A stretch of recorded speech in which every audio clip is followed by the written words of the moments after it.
grand plaisir pour moi d'être ici avec vous aujourd'hui. Je voudrais remercier chaleureusement les organisateurs pour leur invitation. Le sujet de mon discours sera la Grèce dans le cadre de la nouvelle route de la soie.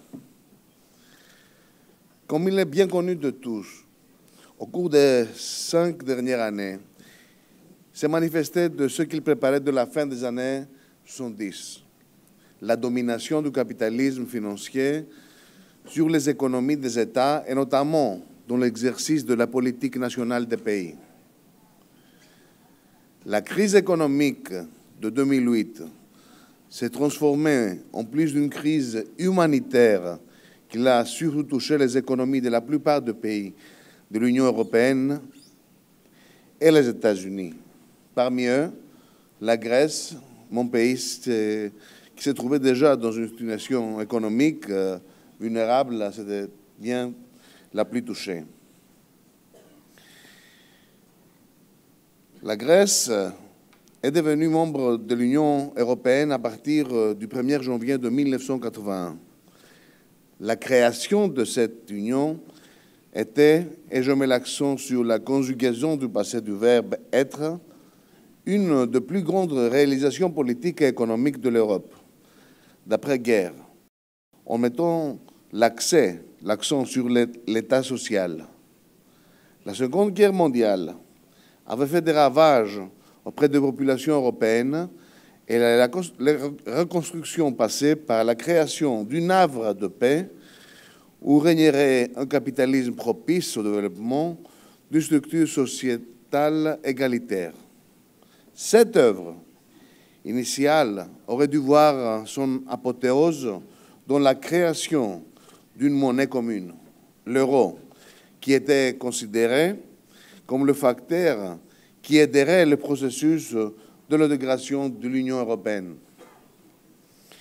Cependant, la crise mondiale du crédit de 2008 a mis en évidence de la façon la plus évidente le fait que la zone euro n'avait aucune ligne de défense et n'était pas prête du point de vue politique, économique et monétaire pour gérer la crise de la récession qui s'en suivit.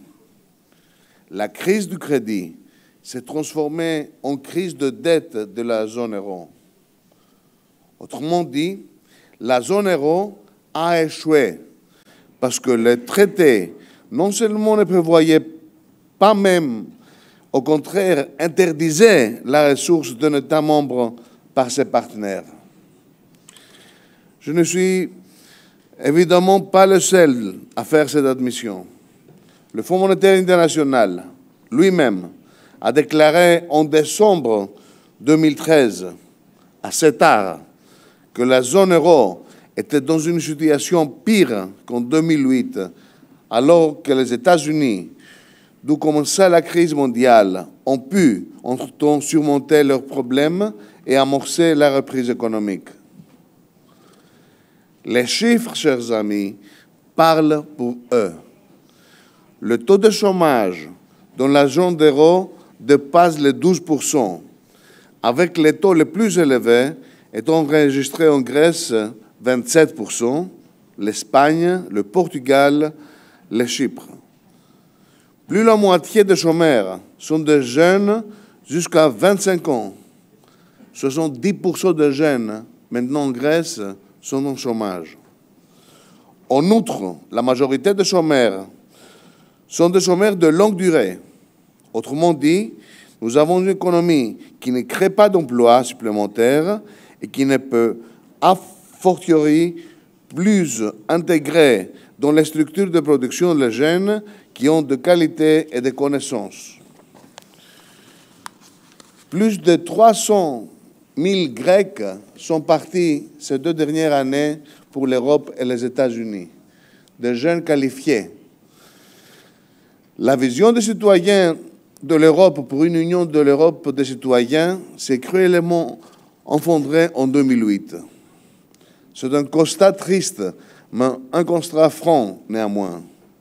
L'Union européenne n'est aujourd'hui qu'une autocratie qui vise à hypothéquer les économies des autres États membres au système bancaire et à décomposer la souveraineté nationale.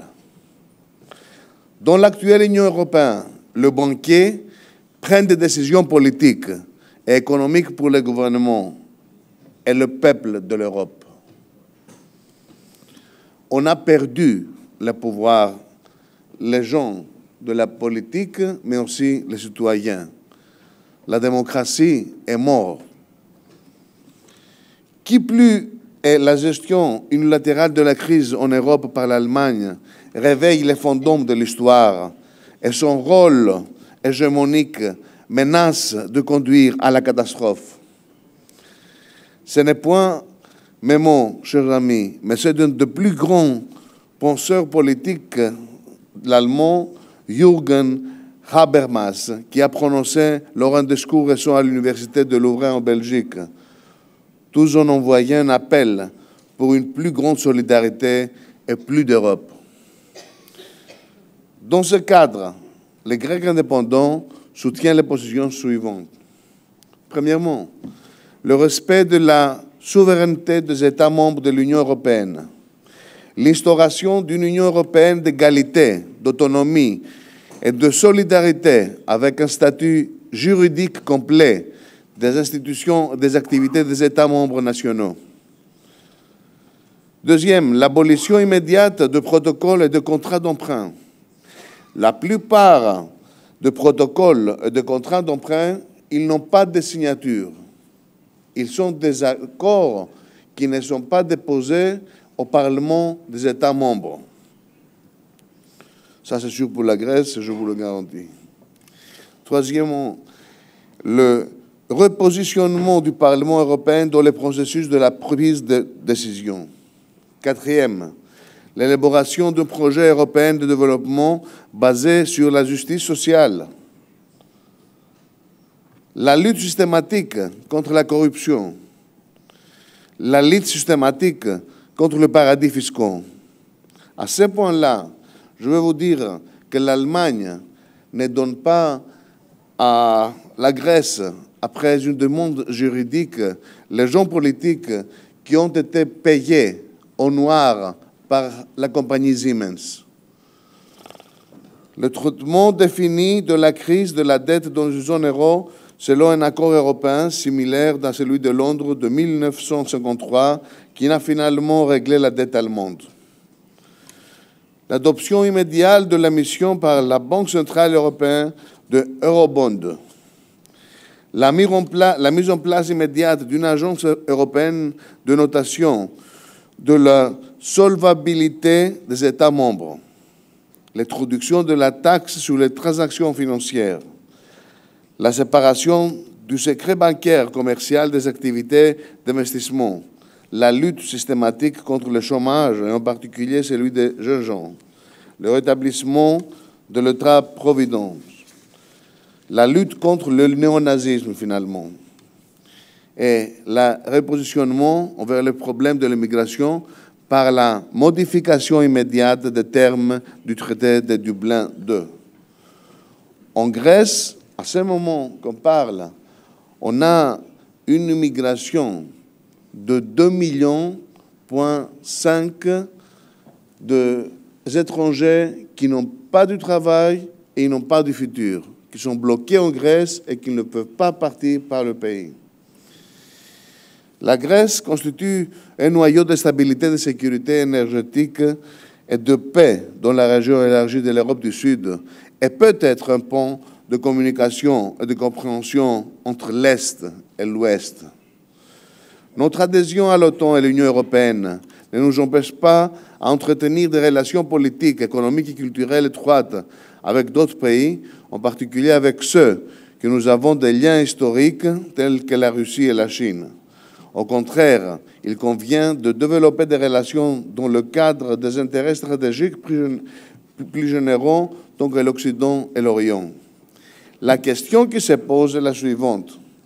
Est-il possible que le voie maritime et terrestre de la soie aide à la reprise économique du continent européen et d'Europe du Sud-Est et de l'Afrique du Nord?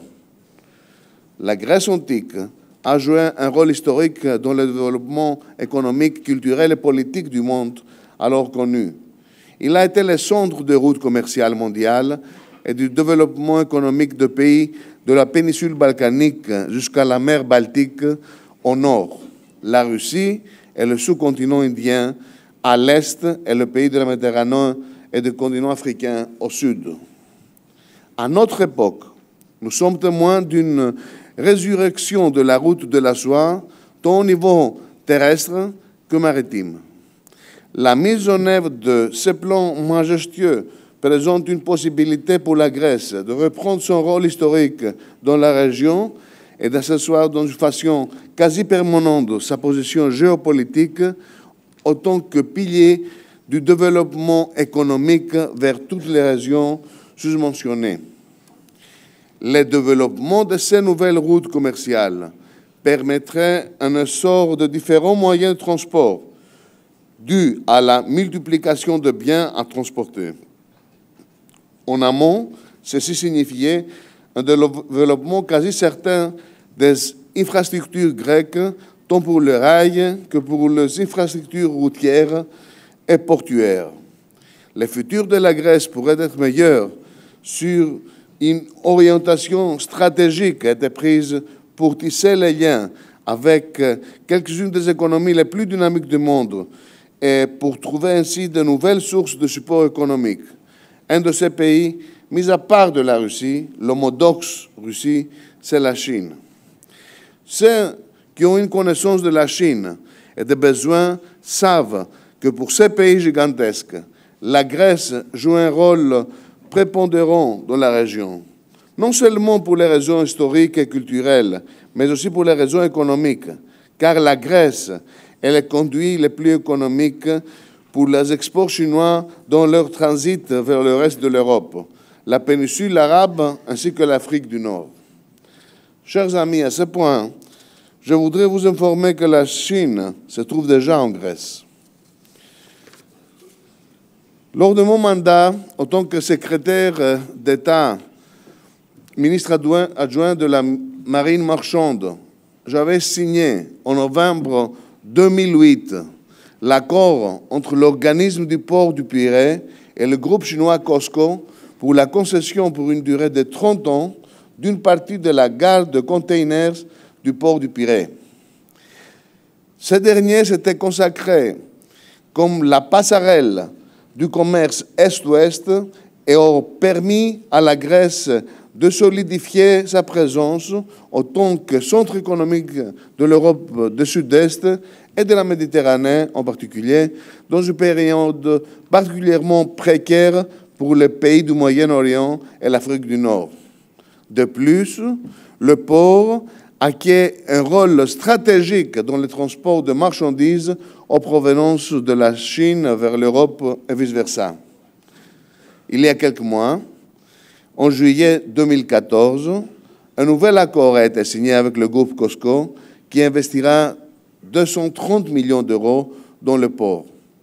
Avec cet investissement, le port du Pirée devient effectivement le plus grand port de la Méditerranée et lui permettra d'accroître sa capacité de 3,7 millions de containers à 6,2 millions de containers par an. Entre-temps, une étude récente montre que le chiffre d'affaires des entreprises qui siègent au Pirée atteindra le 1,5 milliard d'euros annuels, alors que le revenu garanti pour le port est le 3,4 milliards d'euros.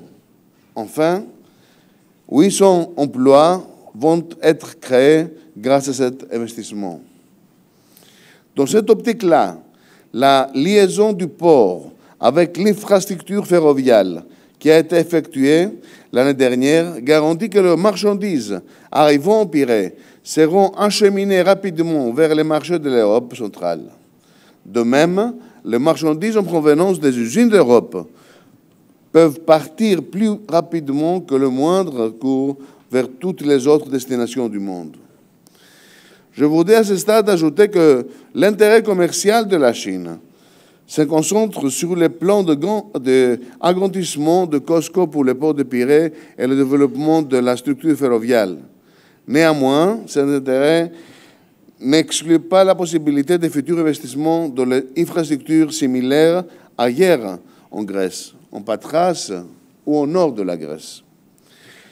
Le Pirée s'est donc établi en tant que passerelle du commerce Est-Ouest et son rôle de centre économique de la Méditerranée et d'Europe du Sud s'en trouve fortifié. La Grèce n'est résumons néanmoins pas qu'au Pirée. Il existe aussi des ports en Grèce qui peuvent bénéficier de la route de la soie. Un exemple probant, c'est le port de Goumenitsa, sur la mer Adriatique, un des ports les plus importants de la région, avec un transit passager d'autres de 2100 personnes et 120 000 camions par an. Grâce à son accès facile vers Negnati et Odos, l'autoroute liée de la Grèce au pays des Balkans, le port de Goumenitsa donne un accès probant aux marchandises chinoises vers ces pays. De plus, s'il surcroît l'étude chinoise qui vise à lier le Danube avec le port de Thessalonique via Belgrade venait à se matérialiser, nous allons alors un accès direct de Thessalonique vers le cœur de l'Europe en passant par le Rhin vers le port d'Anvers, de Rotterdam et de Hambourg. Un autre positionnement stratégique pourrait être la liaison vers la mer Caspienne du pont Evksin avec l'Asie centrale, la Sibérie d'un côté et l'Irak, l'Iran et les sous-continents indiens de l'autre. Enfin, dans un futur proche, lors de l'agrandissement du détroit de Suez et d'une combinaison avec le plan chinois pour le Danube, la Grèce sera la plaque de transit pour les produits chinois, tout en réduisant le coût et les temps de transport. Chers amis, le parti dont que j'ai l'honneur d'être à la tête, les Grecs indépendants, a déjà mis en place un plan national de reconstruction et de développement qui prévoit, entre autres, la mise à niveau de l'organisme de chemin de fer de la Grèce pour l'entrée de la Grèce soit couvert par une infrastructure permettant le transport moins cher, plus rapide et surtout plus sécurisé, l'axe Patra-Athènes-Salonique. Une aide immédiate aux échanges commerciaux grâce à l'ouverture de nouveaux marchés en renouvelant l'intérêt des investisseurs grâce à des stimulants économiques réalistes et réalisables. La mise en place d'un environnement stable et propice d'investissement grâce à une carte fiscale ayant une durée constitutionnellement de 10 ans, ça veut dire de changer les lois, de ne pas pouvoir changer les lois avec une obligation constitutionnelle et le vote de 180 députés au Parlement, la lutte contre la bureaucratie et la corruption, la réduction de coefficients fiscaux et la réduction du taux d'implémentation de l'investissement, la création d'une zone franche pour la marine marchande sauvegardée dans la Constitution et la création d'une zone franche d'un centre de la marine marchande, la concession des zones industrielles inactives à des investisseurs hors de l'Union européenne sur la base de coefficients de taxation faibles, sous la condition que ceux-ci mettent en avant un plan de 20 ans pour l'emploi et le chômeur. À ce point-là, je vais vous dire que seulement le coût de transport par les industries japonaises jusqu'en Grèce, jusqu'à la porte de l'Europe, c'est le 25% du coût du produit. Je voudrais aussi attirer l'attention sur l'effet mis à part des relations économiques et commerciales qui vont se développer au travers de la route des soie, des relations culturelles et politiques s'en trouveront grandies. Nous pouvons enfin parler d'un monde nouveau, basé sur un respect mutuel, remontant au temps antique et qui voit sa renaissance dans cette première moitié du XXIe siècle. La diplomatie de la soie n'est qu'une question de temps et tous les éléments que je viens de mentionner ne seront que le symbole de cette coopération élargie qui apportera sa pierre de fils de la stabilité mondiale et de la promotion de la paix. Je vous remercie beaucoup.